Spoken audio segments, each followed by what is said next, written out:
Hi everyone, nice to see you all here. Great to see such a good turnout actually, and I must say, and I said it earlier, I'm really pleased to see there are both men and women here. Because as you often know, sometimes we talk about fashion in terms of women, so I'm really pleased to see that we've got a really healthy turnout of men and women, so it's great to see you here. The first thing I wanted to say is I actually really like clothes, and that's the first thing I have to say. And I say that because I'm actually a trained fashion designer. That's where I come from originally. I do take great pleasure in knowing that the clothes that I design actually give people, it allows them to express their values, their interests and their identity. So fashion and clothing choices are actually a highly visual form of expression. So we can see that people reflect their independence, their confidence, and also clothes provide a sense of well-being. And I think that's a really important part about fashion that we often forget. So while I think that fashion is actually recognised for being an outward-facing social and symbolic significance, there are obviously negative impacts that relate to its production and consumption. But of course most of these tend to be invisible. And Laura did actually touch on some of those there actually, which is quite important. I just wanted to show you some of what I think are the more invisible sides of fashion that we don't think about. So you obviously are probably very aware of some of this stuff actually. It's been around in the press quite a bit in the last year or two actually, but fashion obviously uses a lot of fossil fuels, for example, to create energy that's used to manufacture clothing. This manufacturing process quite often involves the release of toxic emissions into the atmosphere. And at the same time, as Laura mentioned, we use a lot of water in not only making fashion through crop cultivation, textile processing, but also laundering. So if you think about your own laundering of clothing, and all of this actually generally releases pollutants into our waterways at the same time. So we see chemicals in our waterways.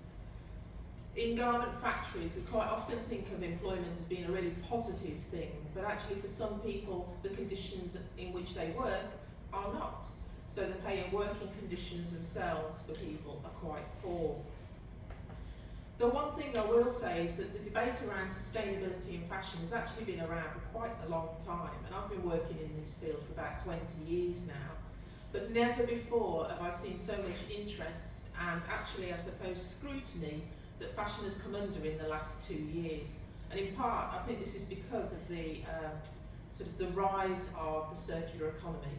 So in the last 2 years here in Australia particularly, you're seeing the word circular economy used a lot more. One of the reasons I think that's happening is there's an organisation called the MacArthur Foundation, and they work internationally. And I think they've probably been one of the first and most important organisations working in circular economy. So I think it's probably largely part of their work that we're seeing actually much more around fashion and the circular economy. I'll point to this for those of you that may not understand or know what the circular economy might mean for fashion. This is one vision that you're seeing here from the MacArthur Foundation.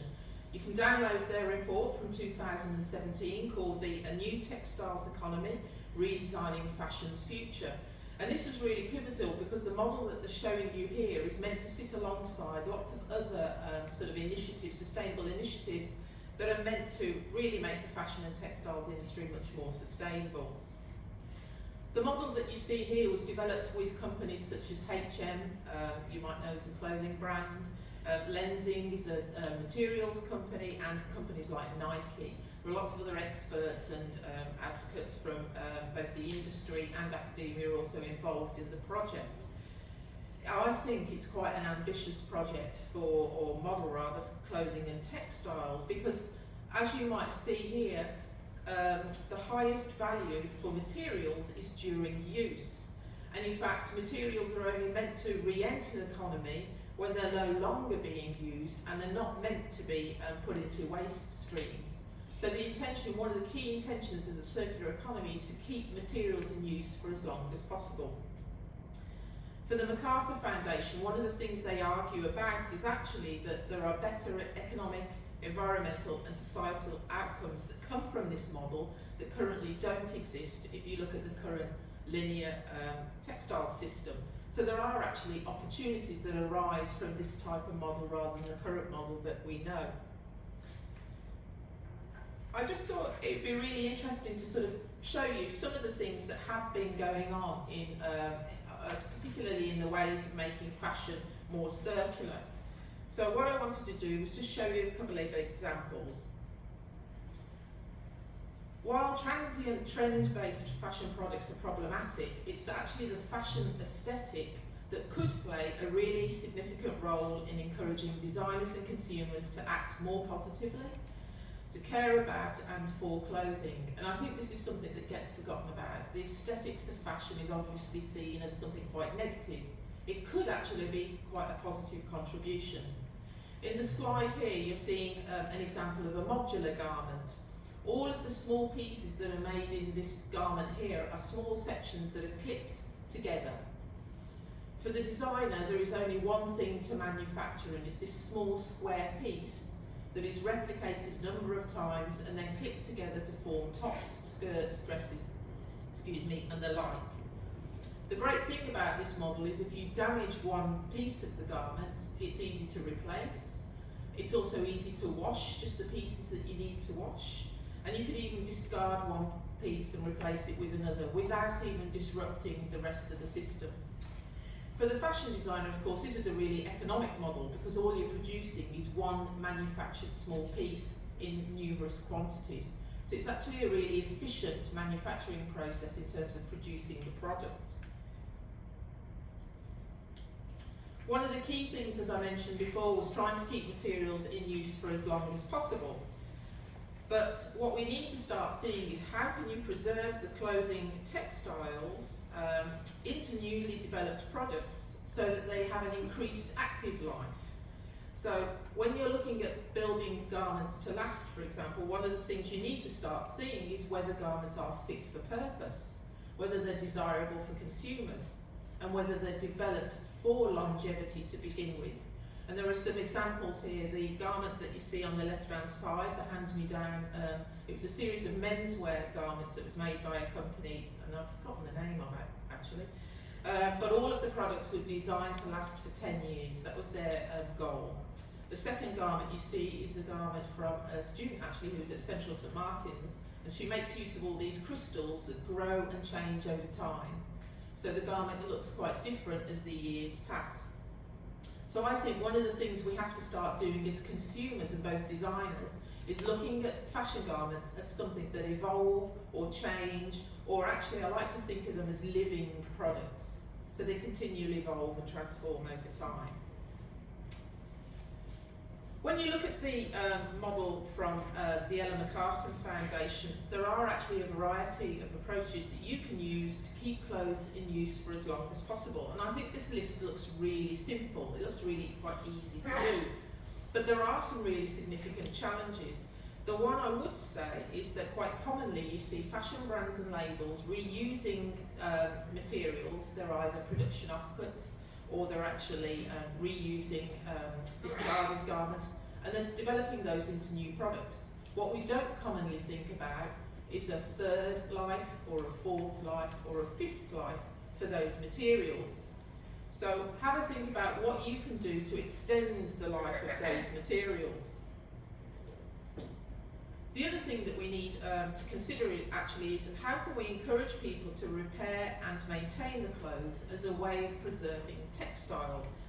And actually there are a whole variety of approaches in play that can encourage clothing users to be much more engaged in care practices and in maintenance practices, which is sometimes, it's a problem due to a lack of time or skill or knowledge, and that can be a barrier for the consumer. The most successful concepts are things like the ones that you see here. They're really simple to use, they're inexpensive to use, and they're really easy to get hold of.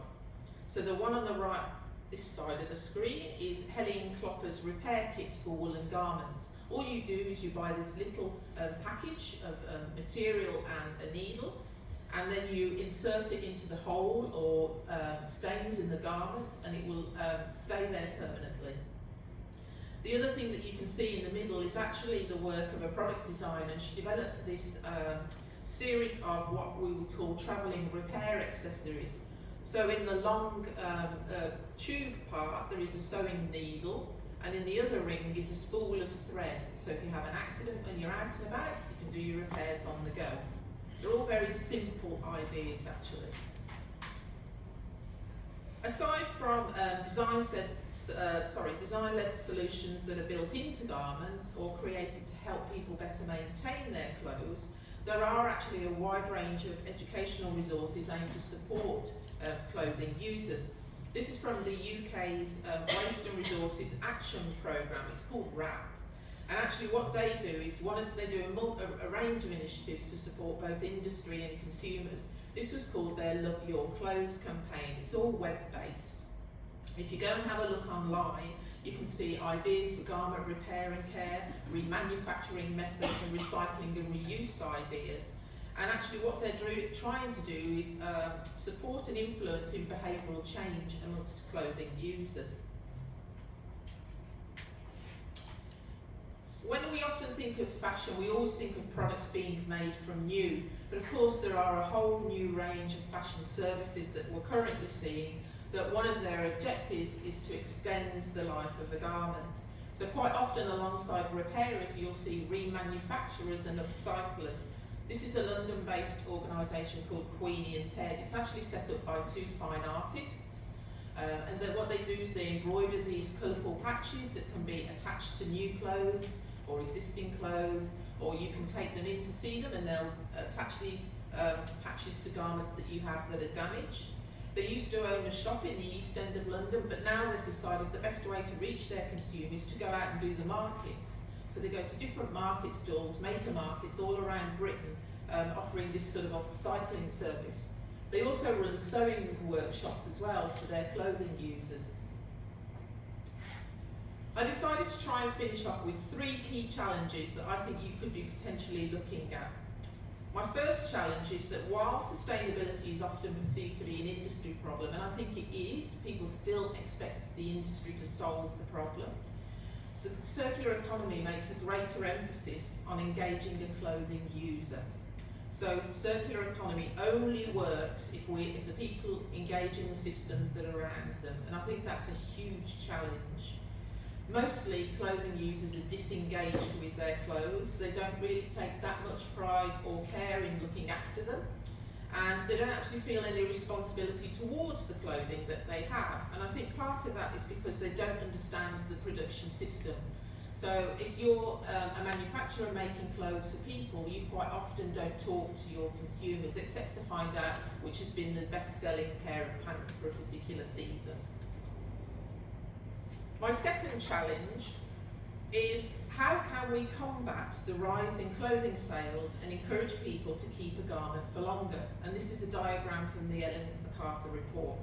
So we know that garments are used and then they're discarded, and sometimes they have a lifespan just of 3 months, which is, I think, really alarming. That's really problematic when 60% of the materials being used to make fashion products are non-biodegradable, which means they sit in landfill sites and don't break down. So that's my second challenge. The third challenge, and it sort of counteracts what I said to begin with actually, is how can we begin to motivate consumers to adopt a more responsible and caring attitude towards the environment and the garments that they purchase? So how can you encourage a clothing user to become morally and ethically responsible for a garment? How can you encourage them to sort of take on this role of duty of care towards clothing ownership? And I think that's a massive problem actually.